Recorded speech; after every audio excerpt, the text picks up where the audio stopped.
Good morning. I'd like to first thank you folks for inviting me to speak this morning. I hadn't really planned on being up here during the service, but I will just be up front in full disclosure. I'm not a religious person, but I am a spiritual individual, very spiritual in that fact. I'm also very pleased to hear your message about the earth. Did I just turn? Okay. Your message about the earth is one of those things that I've spent my entire life and career working on, educating people and things like that. And I was asked to just tell you a little bit about why I selected what I was doing for a living. And then later I'll give you the specific information that I have brought with me to help you perhaps get a handle on the climate change situation, which is out there today. And it's, well, I'll say that at the beginning. First of all, I would tell you that I've spent roughly 40 years of my life educating students and individuals and teachers and people like that about environmental issues and about environmental solutions and things like that.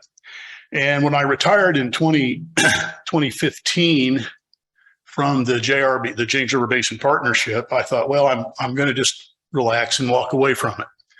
And we actually didn't get a handle on any of that stuff. And so I feel like if I can help in some way people understand what's going on, then I should not walk away. And I haven't. I've been making these presentations now for a couple, 3 years as requested. And it was a very difficult task I was given. I was asked to talk about courage and how you select your career and things like that. And I don't view what I've done over the years as a particularly courageous thing. I kind of view it as an act of self-preservation. And we all can be courageous in that situation if we feel it in our bones, you know, that's what's going on. But I thought I might share with you the words of an author whose words actually chose my career for me. And I'm like many of you, I'm old enough. I've been around since the beginning of the environmental movement, which is what it was called back in those days. And if there is a mother for the environmental movement, it is Rachel Carson, who wrote A Silent Spring. And if there's a father for the environmental movement, it's a man named Aldo Leopold. And I found Leopold's writings when I was about 18, and it was his writings that made me choose to become a wildlife management major.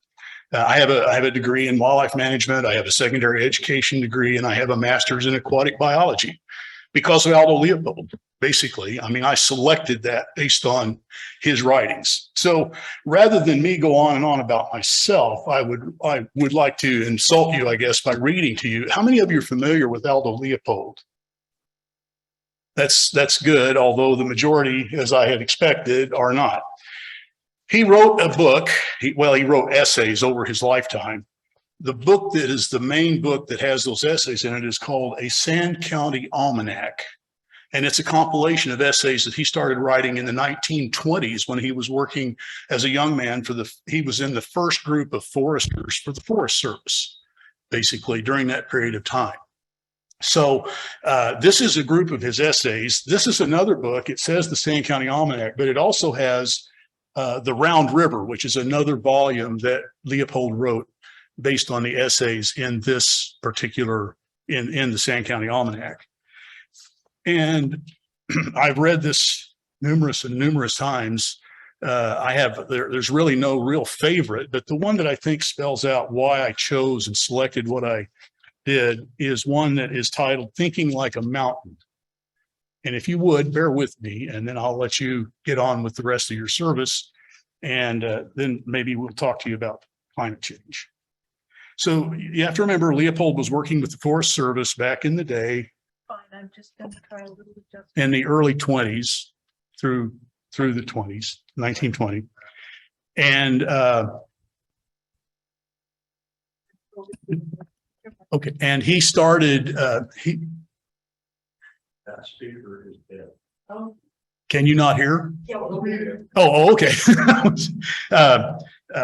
And he started his essays are by observations he made over the years working in the wilderness and trying to help with that. And he did not start out being the conservationist that he turned out to be. But just to give you a little background on him, Aldo Leopold invented the science of wildlife management.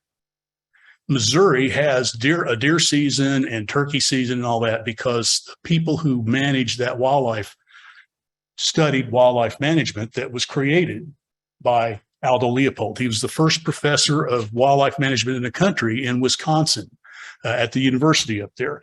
So he's got a deep-rooted history in doing this, but he wasn't always that kind of individual. And so this is an essay that kind of shows the changes in a person as they make observations. And bear with me, how many of you have actually ever seen a wolf in the wild? My wife and I are both in love with Yellowstone Park, and I can remember going to the park before the wolves were introduced, and then that was in 1995. And then through the 20s, the wolves are there. We see wolves and are managed to take pictures just about every time we are there. You have to get out of your car and move around a little bit, but they are back, and they are, from my perspective, they're totally awesome. Basically, that's just I just can't get enough of them. So anyway, Thinking Like a Mountain by Aldo Leopold. A deep chesty bawl echoes from rim rock to rim rock, rolls down the mountain, and fades into the far blackness of the night.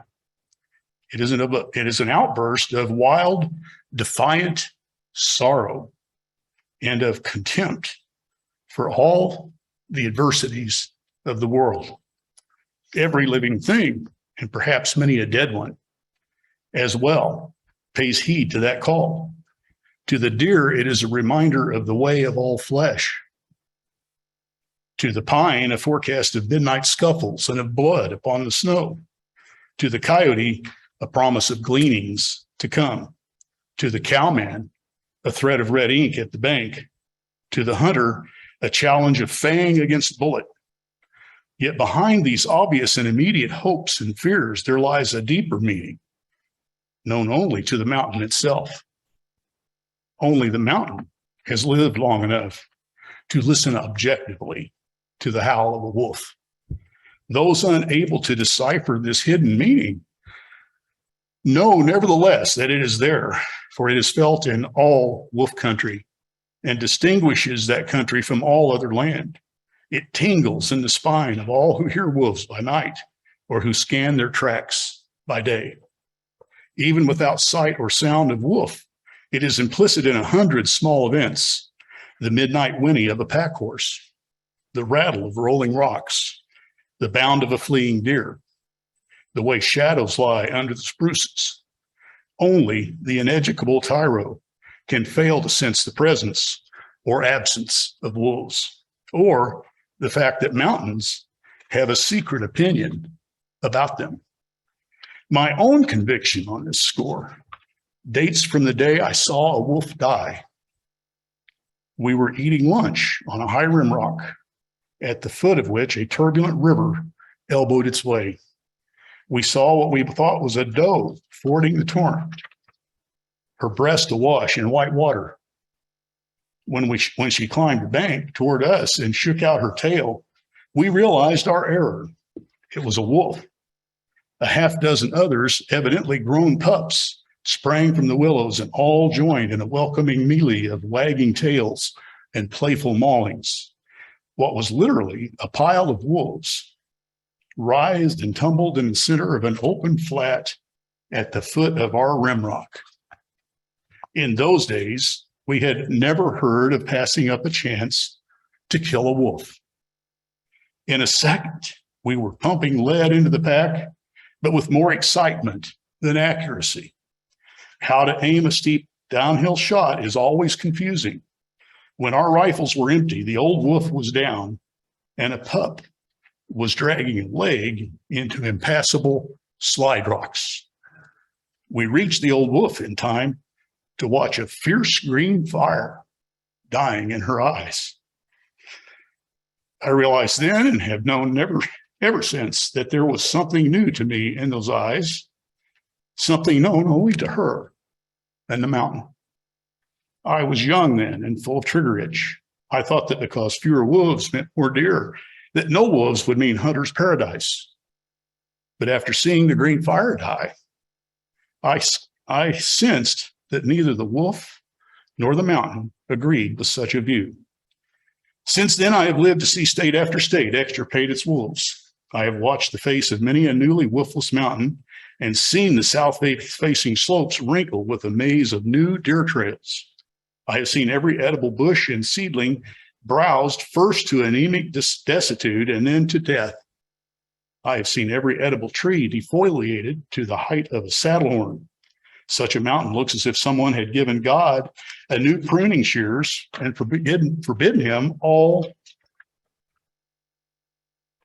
other exercise. In the end, the starved bones of the hoped-for deer herd, dead in its own too much, bleach with the bones of the dead sage or molder under the high-lined junipers. I now suspect that just as a deer herd lives in mortal fear of its wolves, so does a mountain live in mortal fear of its deer, and perhaps with better cause. For while a buck pulled down by wolves can be replaced in 2 or 3 years, a range pulled down by too many deer may fail of replacement in as many decades. So also with cows, the cowman who cleans his range of wolves does not realize that he is taking over the wolf's job of trimming the herd to fit the range. He has not learned to think like a mountain. Hence, we have dust bowls and rivers washing the future to the sea. We all strive for safety, prosperity, comfort, long life, and dullness. The deer strives with his supple legs, the cowman with trap and poison, the statesman with pen, the most of us with machines, votes, and dollars. But it all comes down to the same thing: peace in our time. A measure of success in this is all well enough, and perhaps is a requisite to objective thinking. But too much safety, seems to yield only danger in the long run. Perhaps this is behind Thoreau's dictum, "In wildness is the salvation of the world."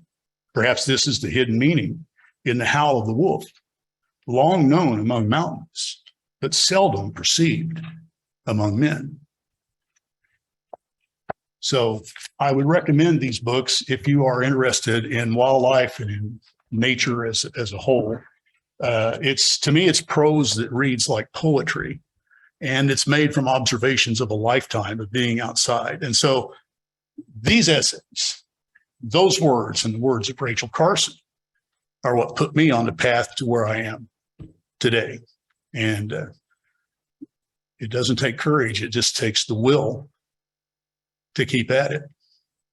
So with that, I guess it's time to move on to the next part of the service. Thank you.